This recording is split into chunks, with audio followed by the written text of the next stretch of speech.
Hello students, welcome back to my channel. आइए हम लोग चल कुंडली धारा मापी के बारे में अध्ययन करते हैं।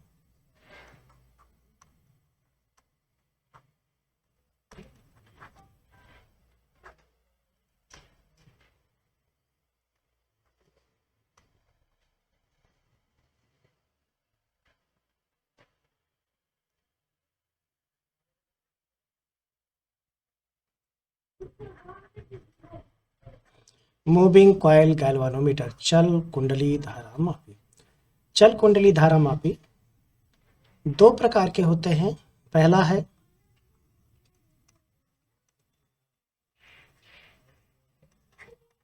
निलंबित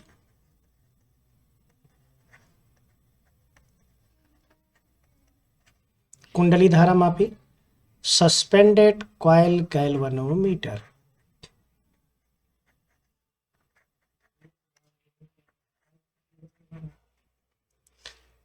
suspended coil galvanometer number 1।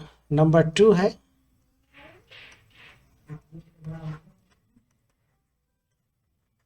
पायोटेट coil galvanometer, अथवा हिंदी में इसको कहेंगे कीलकित कुंडली धारा मापी। निलंबित कुंडली धारा मापी, कीलकित कुंडली धारा मापी, दोनों धारा मापी का जो सिद्धांत है, क्रियाविधि है, एक ही है। दोनों की संरचना में केवल अंतर होता है। तो सबसे पहले हम लोग चल कुंडली धारा मापी यानी मूविंग कॉइल गैल्वेनोमीटर का पहला पार्ट लेते हैं, सस्पेंडेड कॉइल गैल्वेनोमीटर, निलंबित कुंडली धारा मापी। निलंबित कुंडली धारा मापी यहाँ पर दर्शाया गया है इस फिगर में। निलंबित कुंडली धारा मापी में एक आयताकार कुंडली होती है जिसे एल्यूमिनियम का फ्रेम, एल्यूमिनियम के आयताकार फ्रेम पर तांबे के अत्यंत पतले एवं पृथक्कृत तार को लपेट कर बनाया जाता है। एल्यूमिनियम के फ्रेम पर तांबे के पतले एवं पृथक्कृत तार को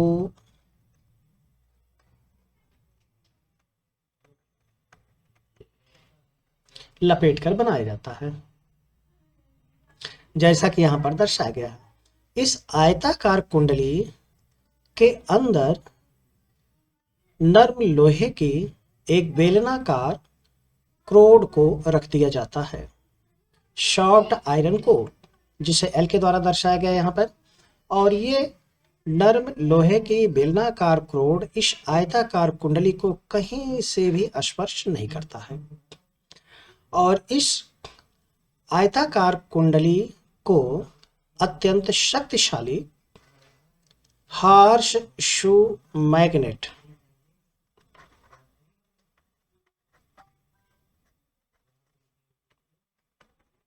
घोड़ा नाल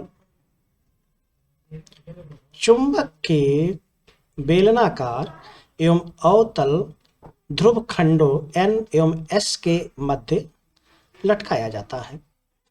इस आयताकार कुंडली का एक सिरा फास्फर ब्रॉन्ज की अत्यंत पतली एवं लंबी पत्ती के द्वारा लटकाया जाता है, संबद्ध करके लटका दिया जाता है। और फास्फर ब्रॉन्ज के ऊपरी वाले सिरे को मरोड़ टोपी के द्वारा, टॉर्शनल हेड यानी मरोड़ टोपी के द्वारा संबद्ध कर दिया जाता है। और इस मरोड़ टोपी को यानी टॉर्शन हेड को एक चालक तार के द्वारा, जिसे संयोजक पेंच की सहायता से जोड़ दिया जाता है। आयताकार कुंडली का जो निचला सिरा होता है अर्थात दूसरा सिरा होता है, उसे एक लूजली उंड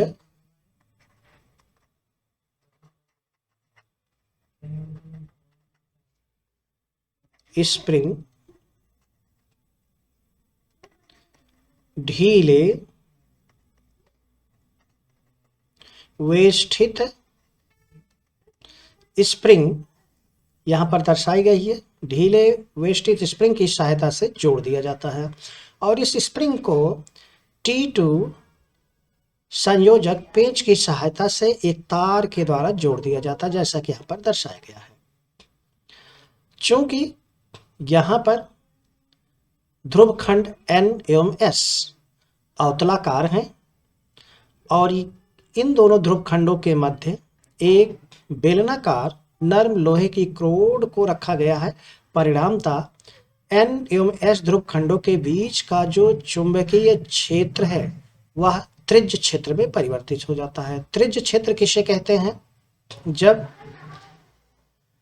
अवतलाकार ध्रुवखंडों को बीच चुंबकीय क्षेत्र को उत्पन्न किया जाता है और उसमें किसी नर्म लोहे की क्रोड को रख दिया जाता है, तो नर्म लोहा का जो क्रोड होता है वो चुंबकीय बल रेखाओं को संकेंद्रित कर देता है। देखिए ये, और ये उस जो अवतलाकार दोनों ध्रुवखंडों के द्वारा वृत्त बनता है उसकी त्रिज्या के अनुदिश दिष्ट होती है। इस चुंबकीय क्षेत्र को ही त्रिज्य चुंबकीय क्षेत्र कहते हैं। इस त्रिज्य चुंबकीय क्षेत्र में इस कुंडली का तल सदैव चुंबकीय क्षेत्र के समांतर होता है, अतः इस कुंडली के तल पर खींचा गया अभिलंब अथवा इसका अक्ष सदैव चुंबकीय क्षेत्र से 90 डिग्री का कोण अंतरित करता है। अब जब धारा को प्रवाहित किया जाता है तो धारा को प्रवाहित करने पर इस कुंडली पर बल आघूर्ण कार्य करता है। तो इसकी रचना के बाद हम लोग देखते हैं इसमें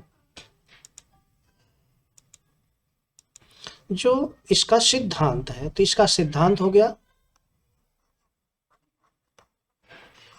यानी थ्योरी एवं प्रिंसिपल। धारा I के प्रवाहित होने पर कुंडली पर बल आघूर्ण कार्य करता है। इस आयताकार कुंडली पर बल आघूर्ण के कार्य करने के कारण इस कुंडली में विक्षेप उत्पन्न होगा। विक्षेप को पढ़ने के लिए इस फास्फर ब्रांच की पत्ती के निचले भाग में एक दर्पण कैपिटल M लगा होता है और इससे थोड़ी दूर पर एक स्केल लगा दिया जाता है और लैंप की सहायता से इस मिरर पर प्रकाश को भेजा जाता है और परावर्तित प्रकाश का जो स्पॉट होता है इस स्केल पर होता है और जब ये विक्षेपित होता है तो स्पॉट भी विक्षेपित होता है और इस विक्षेपित स्पॉट की सहायता से प्रवाहित धारा को पढ़ लिया जाता है।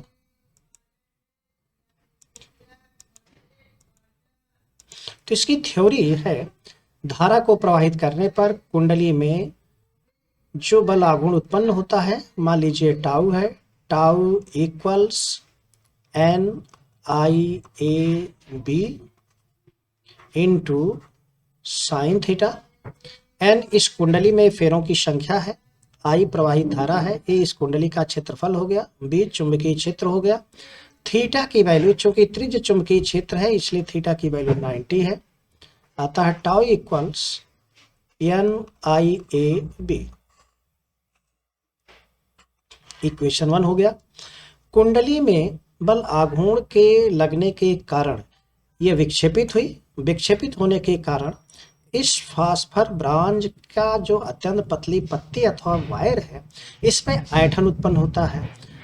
यदि इसका ऐंठन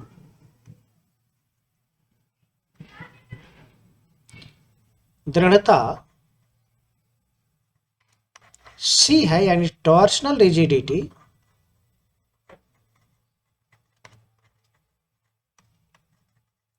C है एवं इसके तार में उत्पन्न ऐंठन कोण फाई है, तो ऐंठन बलयुग्म के द्वारा ऐंठन बलयुग्म का आघूर्ण इक्वल्स C5। इक्वेशन 2 हो गया।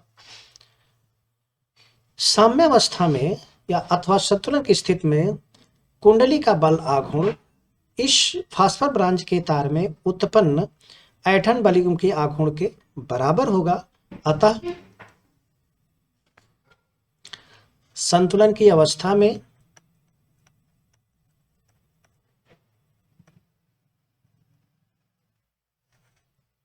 बल आघूर्ण टाउ इक्वल्स ऐंठन बलयुग्म आघूर्ण C5। टाउ की वैल्यू समीकरण 1 से रख दिया जाए, समीकरण 3 में NiAb इक्वल्स C5 और धारा I का मान आया C/NaB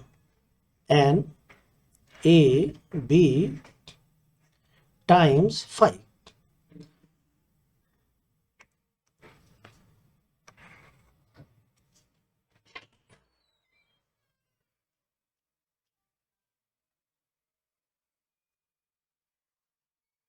तो चेक किए बिना करके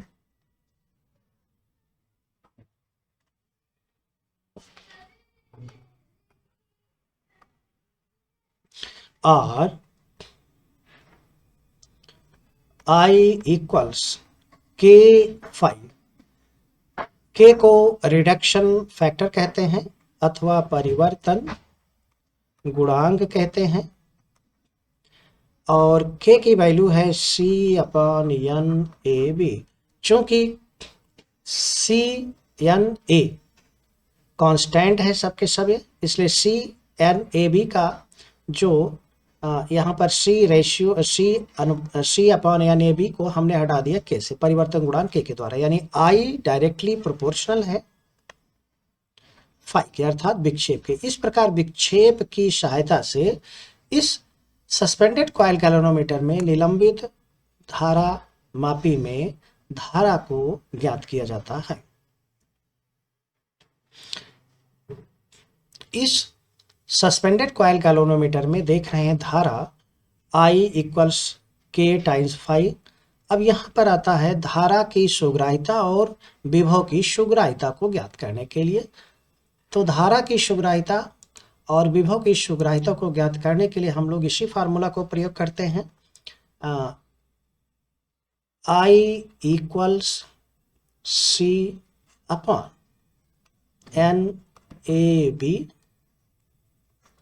times 5 implies that 5/I equals होगा NaB/C।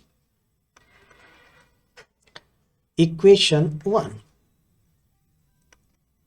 धारा सुग्राहिता,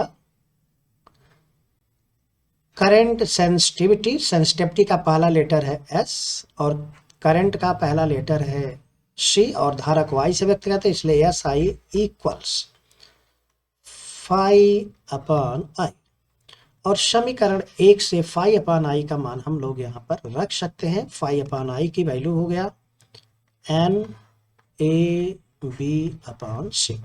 इस प्रकार देख रहे हैं धारा की सुग्राहिता को बढ़ाने के लिए फेरों की संख्या अर्थात कुंडली में फेरों की संख्या को बढ़ाया जा सकता है, किंतु फेरों की संख्या को यदि बढ़ा देते हैं तो इसका क्षेत्रफल बढ़ जाएगा, साथ ही साथ प्रतिरोध बढ़ जाएगा, जिसके कारण धारा कम हो जाएगी। अतः n को नहीं बढ़ाया जाता है।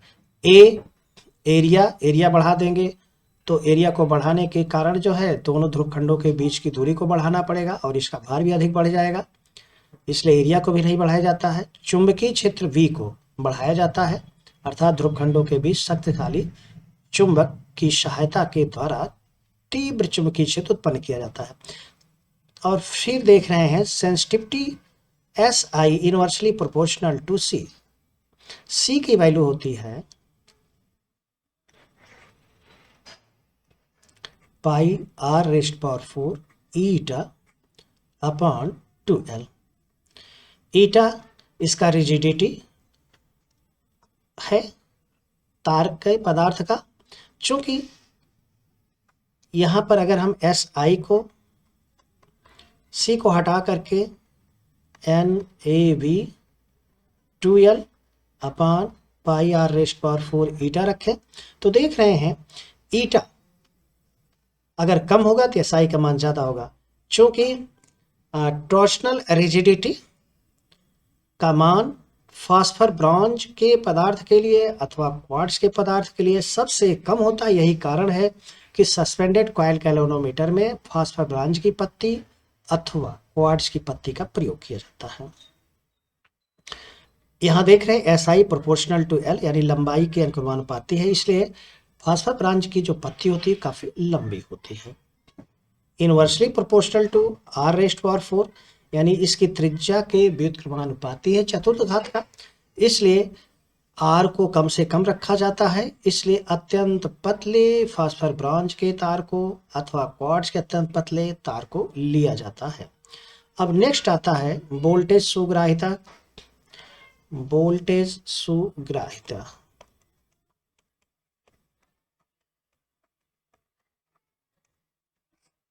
वोल्टेज सुग्राहिता सेंसिटिविटी के लिए S, वोल्टेज के लिए V, S V equals phi upon B, equation number 1।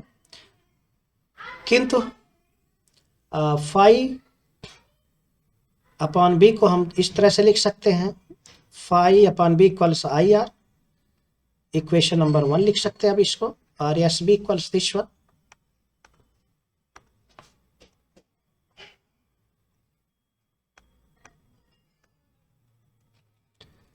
Phi upon I की वैल्यू, फाई अपॉन I की वैल्यू यहाँ पर हम लोग ऑलरेडी निकाल चुके, तो ये हो जाएगा SV equals NAB upon C into R। C को भी हटा दिया जाए तो मिलेगा NAB 2L upon pi r⁻ into resistance capital R। यहाँ भी देख रहे हैं वोल्टेज सेंसिटिविटी लंबाई के अनुक्रमानुपाती है, इसलिए फास्फर ब्रॉन्ज की पत्ती को लंबा रखा जाता है। और देख रहे हैं कैपिटल R के व्युत्क्रमानुपाती है, इसलिए कुंडली में फेरों की संख्या बहुत ज़्यादा नहीं रखा जाता है। और देख रहे हैं V के अनुक्रमानुपाती है। चुंबकीय क्षेत्र को बढ़ाने के लिए यहाँ पर शक्तिशाली चुंबक के ध्रुवखंडों का प्रयोग किया जाता है। एरिया को बढ़ाते हैं तो यहाँ इसका भार बढ़ेगा और साथ ही साथ क्षेत्रफल भी बढ़ जाएगा, इसलिए एन और एस के बीच की दूरी को बढ़ाना पड़ेगा, इसलिए एरिया को नहीं बढ़ाते हैं। एन नंबर ऑफ टर्न्स अर्थात फेरों की संख्या को बढ़ा देंगे तो इसका प्रतिरोध बढ़ जाएगा, प्रतिरोध बढ़ने के कारण भी दिक्कत आएगी धारा के मान के, यानी धारा की सुग्राहिता कम हो जाए, इसलिए एन को भी नहीं बढ़ाते हैं। r⁻⁴ r इस फास्फर ब्रॉन्ज की पत्ती है, पत्ती का रेडियस है, अतः इसके रेडियस को कम करके अर्थात रेडियस को कम रखा जाता है, इसलिए फास्फर ब्रॉन्ज की जो पत्ती है या जो इसका वायर है वो अत्यंत पतला लिया जाता है। ईटा चूंकि फास्फर ब्रॉन्ज के लिए अथवा क्वार्ट्ज के लिए सबसे कम होता है, इसलिए यहाँ पर फास्फर ब्रॉन्ज की पत्ती को लिया जाता है अथवा क्वार्ट्ज की पत्ती को लिया जाता है। कैपिटल R व्युत्क्रमानुपाती है, सेंसिटिविटी ऑफ वोल्टेज अर्थात वोल्टेज की सुग्राहिता, इसलिए R को कम करने के लिए एक ऐसे पदार्थ को लिया जाता है जिसका प्रतिरोध कम हो, इसलिए यहाँ पर तांबे के तार की कुंडली को बनाया जाता है।